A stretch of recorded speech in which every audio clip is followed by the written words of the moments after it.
This is Stanford Engineering's The Future of Everything, and I'm your host, Russ Altman. Before I get started, please remember to follow the podcast if you're not doing so already, and hit the bell icon if you're listening on Spotify. This ensures that you'll be alerted to all new episodes and won't miss out on the future of anything. Today, Ron Abramitzky will tell us that there are many myths about immigration and immigrants, and busting some of these myths will change the way we think about these issues. It's the future of immigration. Many of us descend from immigrants who came to the United States for a variety of reasons. They came from many places, they came for many reasons, they had different experiences once they arrived here, and they were accepted with different degrees of happiness. Well, this all can be studied. We have more than 200 years of immigration records here in the United States, and these data can be used to understand the details of the immigrant experience, and importantly, what have been the outcomes for America.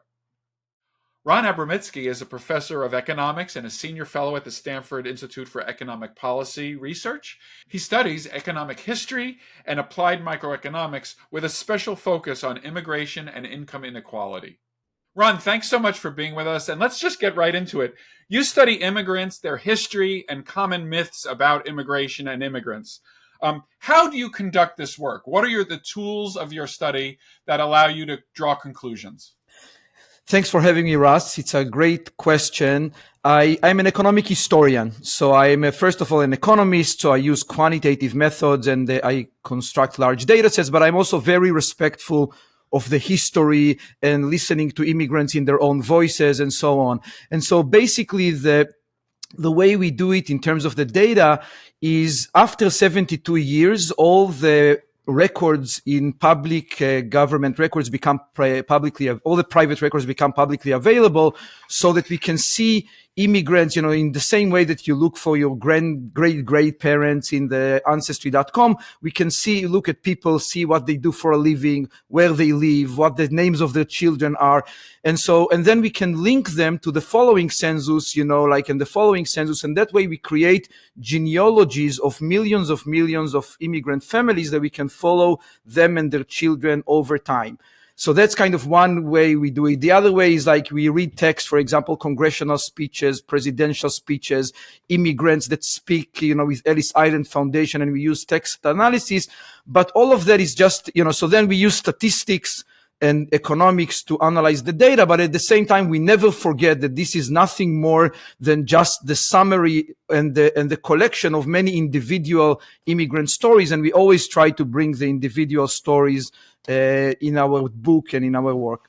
Wonderful. Thank you. So, and I, of course, I want to hear about the findings, which are fascinating. But the next question, and it seems basic, is it clear what constitutes an immigrant? And I ask that because you can imagine immigrants who come for economic opportunity, immigrants who are refugees, immigrants who were enslaved, and that's how they got to the country. So maybe scope, what are we talking about when we talk about immigrants? Right. It's so there is no obvious definition. There is also like people who arrived here as children, people who are second generation immigrants, the grandchildren of immigrants and so on. So, we are focusing on voluntary immigration. So we focus on people who choose to come here. We talk about both the immigrants themselves and the children of immigrants. And so, today there are like 45 million immigrants in the United States, immigrants defined as people who report their country of origin as not the United States. There are 45 million of them, but we look at immigrants and their children going back to the 1900s, people who arrived from Europe, then people who arrived from Latin America and Mexico in the current period. But we focus mostly on, we don't talk that much about slavery. That's a whole different topic that my co-author has done much work on. And so we focus mostly on voluntary immigrants.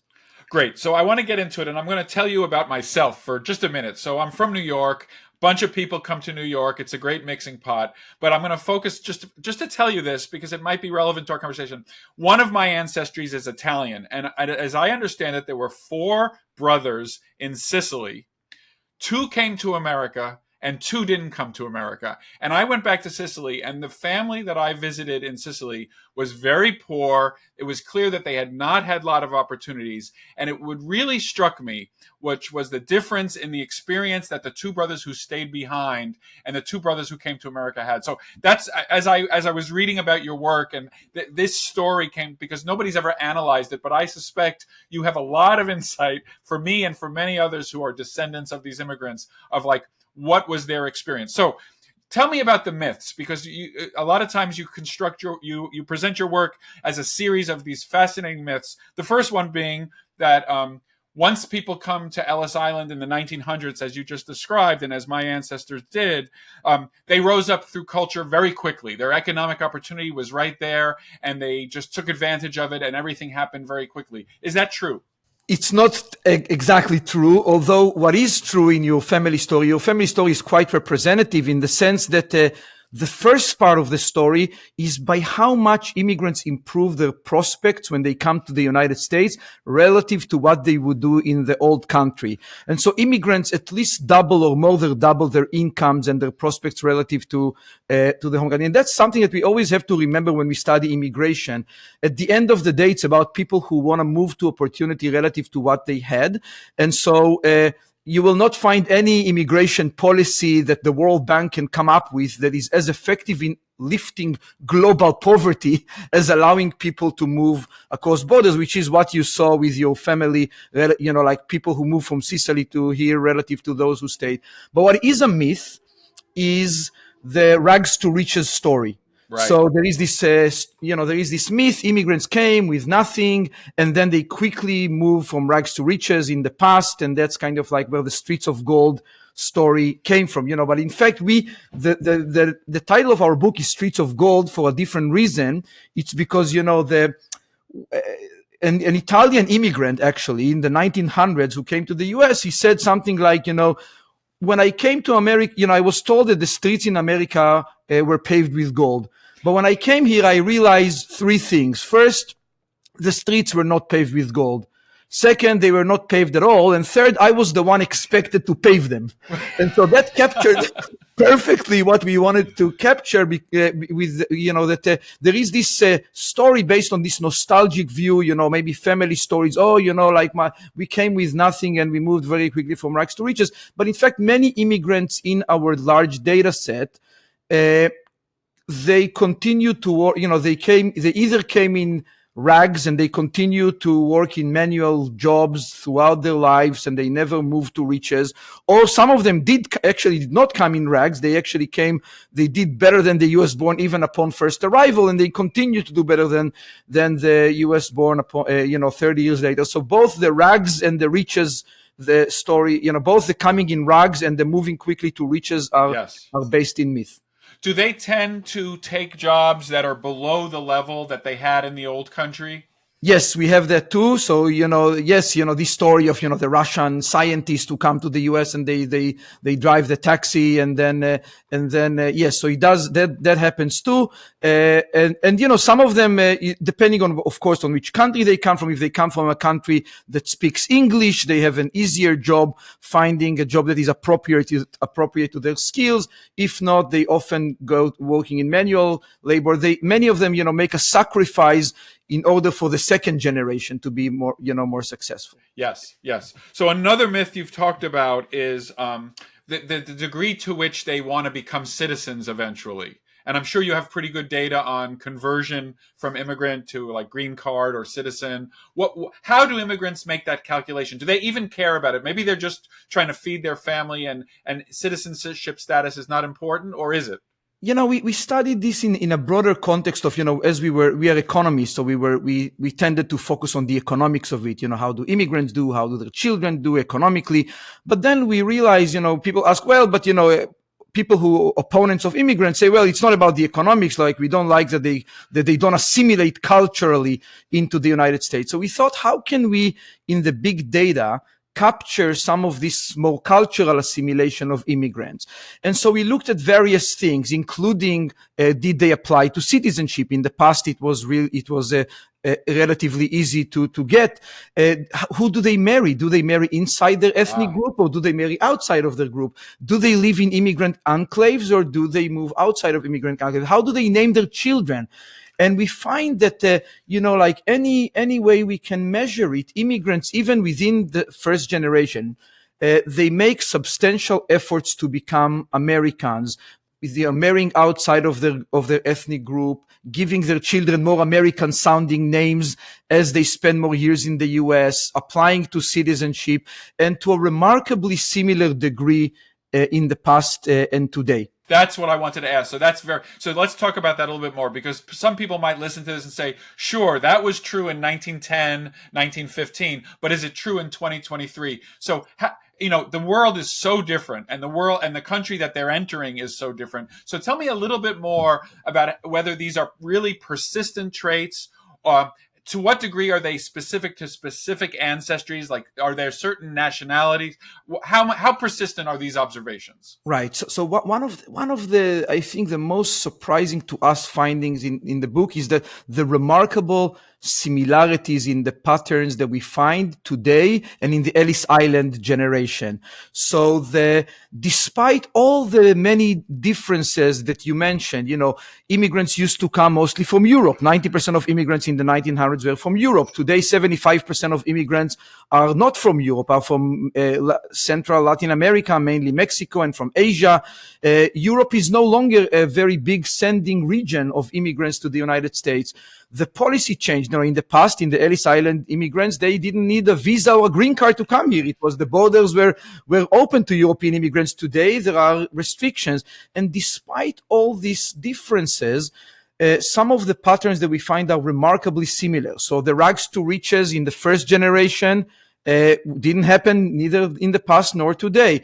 The children of immigrants that are doing remarkably well, the children of immigrants are remarkably upwardly mobile, both in the past and today. Immigrants from nearly every sending country are more upwardly mobile than the children of the US born. And this is a pattern that persisted for over a century. Immigrants from nearly every sending country are more upwardly mobile. The children of immigrants from the Dominican Republic and Mexico today are just as upwardly mobile as the children of Swedes and Danes 100 years ago. The degree of cultural assimilation that I was telling you is just as true today as it was in the past. And so we find remarkable similarities despite the differences in immigration policies that happened over the century.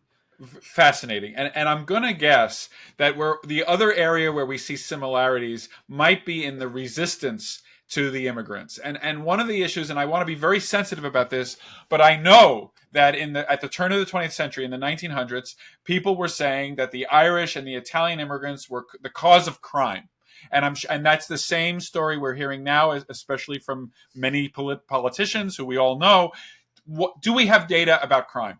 Yes. So, in fact, we have a forthcoming 2024 paper on immigration and crime.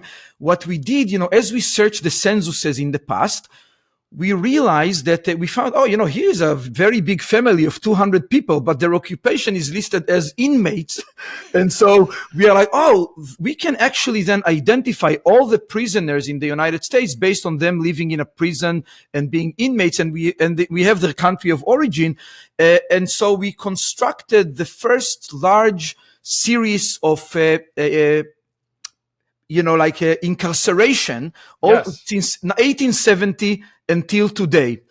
And since we know where they are born, we can compare the US born and the immigrants. And what we find is that there has, as a group, there has never been a period in US history since 1870 when immigrants were more likely to be incarcerated than the US born. In the past, up until the 1960s, the rate of incarceration was similar, but ever since the 1960s, immigrants are much less likely to be incarcerated than the US born. And when we try to understand why that is, we find that this is, what is the group that is most likely to be incarcerated. It's men that are more likely to be high school dropouts.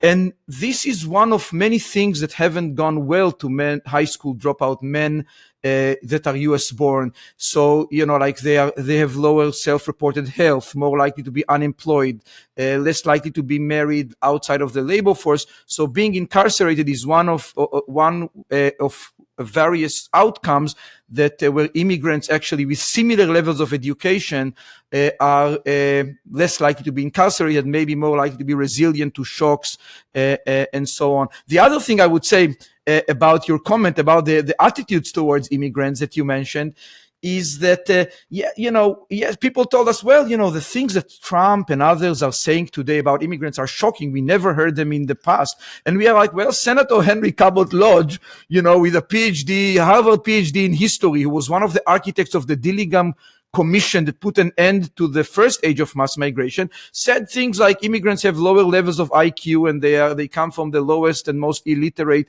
races. And so, we had these two anecdotes and we thought, well, but how can we scale this up? So then I don't know if you're interested in this work, but we in work with computational linguists at Stanford, we looked at the 8 million congressional and presidential speeches over the last 150 years. Wow. And 200,000 of them are about immigrants. And we used machine learning and other methods to see, what is the language used towards immigrants and how attitudes towards immigrant change. Yes. I've heard it called sentiment analysis. What's the sentiment? Are they being negative, positive or negative? Yeah. Is there a dehumanizing language? For example, immigrants infest, a cargo of immigrants. And what we find when we do that is that attitudes towards immigrants in congressional speeches today is also more positive than it ever has been in US history, even though over the last 30 years since the 1990s, it's way more polarized by political party, where Republicans tend to be much more negative and focus on crime and legality of immigrants, and the Democrats tend to be more positive, focusing more on family and contribution that immigrants make to this country. But I'm guessing that kind of polarization may have existed even 100 years ago, or does it look more polarized? 100 years ago, everybody was negative about immigrants. There was no polarity. You would be hard-pressed to find anybody saying something nice about immigrants 100 years ago. And so what happened was most speeches were negative in the past, and the change is not so much that there are still negative speeches today, but that there are some positive speeches about immigrants starting the 1960 and going until today. So before we end this segment, I want to ask one more question related to that, which is, how do their beliefs about immigration evolve once they're here? So I've always wondered if immigrants become more pro-immigrant because they've just had this great experience, or as they assimilate into the culture, they start adopting the negative attitudes towards immigration that they confronted when they arrived here. Do we have any data on that? It's a very fascinating thing. Immigration, I used to have, immigration was 14% of the population in the age of mass migration. It's 14% today. But still and then every time there is a 14% of the population, you start to see people complaining about immigrants. And one of the things that is striking is that it appears that, maybe half the people today can trace their ancestors to either the first age of mass migration or are immigrants or children of immigrants today. But it feels like the negative attitudes is always like, it was the English complaining about the Germans, then the Germans complaining about the Italians, and now it's all these past immigrants complaining about Mexicans. And maybe if if there is a podcast in 100 years, somebody will say those Mexican immigrants were terrific, but what about these new immigrant waves? And I think part of what it is that immigrants, if you judge immigrants by how they do immediately upon first arrival, they are often not doing incredibly well. It takes the perspective of a long time for you to appreciate the contribution of immigrants to this country. This is The Future of Everything with Russ Altman. More with Ron Abramitzky next. Welcome back to The Future of Everything. I'm Russ Altman, and I'm speaking with Professor Ron Abramitzky from Stanford University. In the last segment, Ron told us about immigration, about some of the common myths, and why many of them are wrong. In this segment, he'll tell us that he's begun to study refugees, which is a different type of immigrant. And he'll also tell us how some of his findings for immigrants and for refugees might impact governmental policymakers. In this segment, I wanted to ask you about refugees. We've mostly been talking about people who come for economic opportunity, but I know that you've done some work with refugees as well. Very different situation there. Tell me how you've approached that work and what have you found? Yes, thank you for asking. So this is like I went to Ellis Island. I don't know if you've been. Wonderful, wonderful museum. When you walk in there, you can pick up a phone and you will hear an immigrant speak in their own voice saying, I came here and this is why I came. There was a revolution in my country and here was my experience in the United States. And they will have like an hour speech. It's a fabulous project at the Ellis Island Foundation, retrospective interviews with about 1,500 immigrants. And we are like, oh, can we get your data? Can we get the 1,500 speeches? And then we transcribe them. And because we have, and so in the first part of the interview, we can understand why immigrants came. And so some of them came because there was a revolution or a pogrom or like a war in their country. So it's like literal physical safety. Literal physical safety. Let's call them refugees, even though there wasn't still a refugee program. Right. And then others came because, family, they wanted a job opportunity. Let's call those economic immigrants. Okay. And because we have, and this is an opportunity for us to say, well, how did refugees do in a world before they received assistance? So we know today refugees tend to sometimes do well, but there is a debate about whether this is because they get support, they get access to the welfare state. Here is a place where they didn't get much, and because we have hour-long speech, we can see how good their English is. So how good is their vocabulary? How complex of a language they use? How strong is their accent? And one of the things that we find in this work is that people who came as refugees because of wars and revolutions, they ended up with having better English later in life relative to those who came as economic immigrants. Wow. And the way, and more research is needed about why, but one of the things we speculate that is going on is because, refugees, when they come to a country, they have no place to go back to. Right. And so they have all the incentives in the world to make it work in their new country. Whereas economic immigrants, about a third of them in every immigration wave go back and forth and return to their home country. So they're all in. They are all in. Exactly. Wow. And so that might actually affect things like their motivation to either lose or reduce an accent and things like this.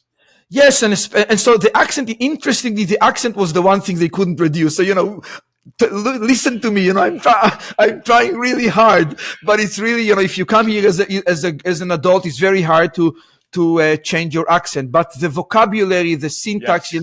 There is, for example, an interesting measure that linguists use, age of acquisition. So, like if you, every word in the English language is acquired in a particular age on average. So, for example, brother at the age of 2, hectic at the age of 12. And so you can calculate the average age of acquisition of the language of immigrants. And you find that refugees have a higher average age of acquisition to the language that they use relative to economic immigrants, for example. They use also longer sentences and more complex language and so on.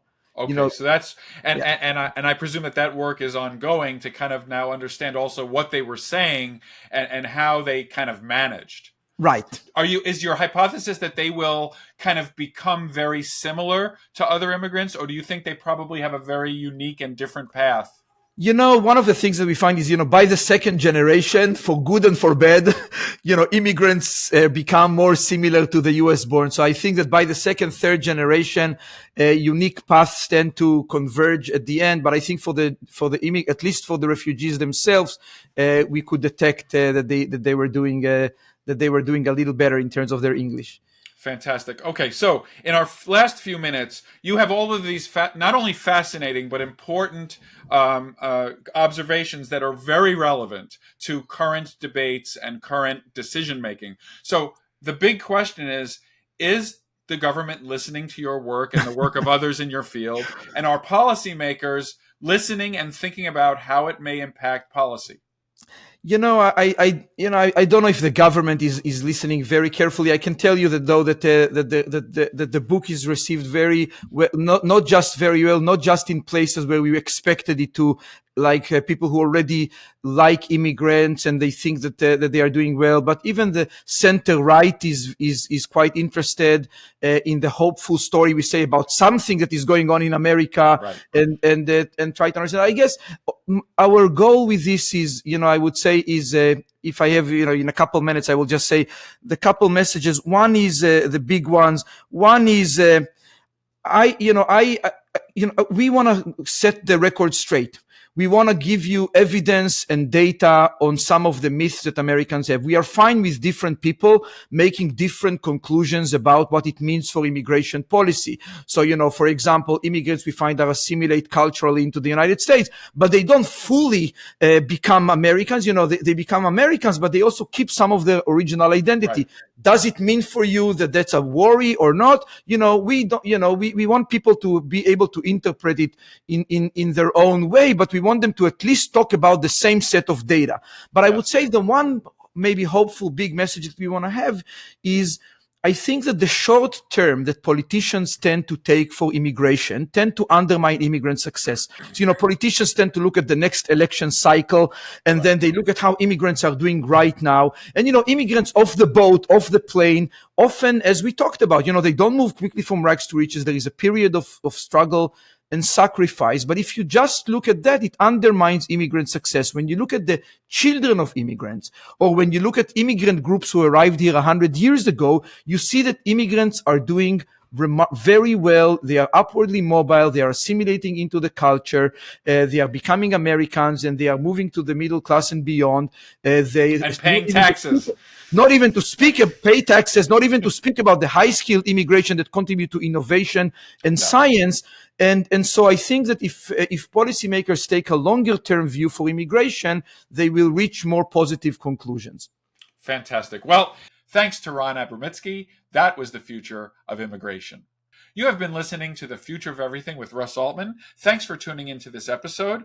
With close to 250 episodes in our library, you have instant access to an extensive array of discussions from The Future of Everything. They're ready whenever you are.